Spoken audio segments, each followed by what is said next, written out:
Kerala style புட்டு கடலைக்கறி எப்படி பண்ணுறதுன்னு பார்க்கலாம். ஒரு பேன் எடுத்துக்கோங்க. ட்ரை ரோஸ்ட் பண்ணணும். ஒரு பெரிய சைஸ் பட்டை, 3 கிராம்பு, 2 ஏலக்காய், ஒரே ஒரு கல்பாசி போட்டுக்கோங்க.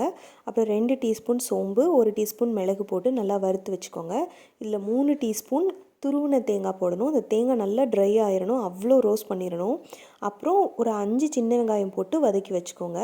இப்போது 1/4 டீஸ்பூன் மஞ்சள் பொடி, 1 டீஸ்பூன் மிளகா பொடி, 1 டீஸ்பூன் மல்லிப்பொடி போட்டு நல்லா வறுத்து வச்சுட்டு இதை ஒரு பேஸ்ட் ஆக்கி அரைச்சி வச்சுக்கோங்க. அப்புறம் இன்னொரு கடாயில் கோகோனட் ஆயிலில் 1 டேபிள் ஸ்பூன் எடுத்துகிட்டு கடுகு, சோம்பு, பட்டை, கிராம்பு, ஏலக்காய் எல்லாம் போட்டு தாளிச்சிட்டு ஒரு சின்ன வெங்காயம் 10 சின்ன வெங்காயம் போல் நான் குட்டி குட்டியாக சாப் பண்ணி வச்சுருக்கேன், அதை ஆட் பண்ணிக்கிறேன்.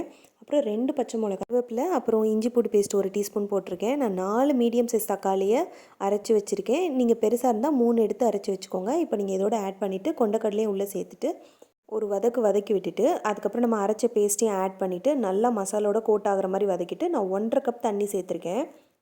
நல்லா கொதிச்சு வரணும். ஒரு 5 நிமிஷம் வரைக்கும் மூடி போட்டு கொதிக்க விடுங்க. அப்புறம் தேங்காய் பால் வந்து திக்கானது ஒரு 1/2 கப் எடுத்து வச்சுருக்கேன், அதையும் எடுத்து ஆட் பண்ணிவிட்டு ஒரு கொதி மட்டும் வந்ததுக்கப்புறம் நல்லா தேங்காய் எண்ணெய் மட்டும் ஒரே ஒரு டீஸ்பூன் மேலாப்பில் ஆட் பண்ணிக்கோங்க. அதுக்கப்புறம் கருவேப்பிலை போட்டு க்ளோஸ் பண்ணிவிடுங்க. அப்போ தான் நல்ல ஃப்ளேவர் கொடுக்கும், சூப்பராக இருக்கும்.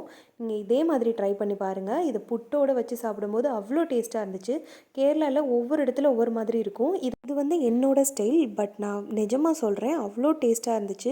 நீங்களும் இதே மாதிரி ட்ரை பண்ணி பாருங்கள். பாய்.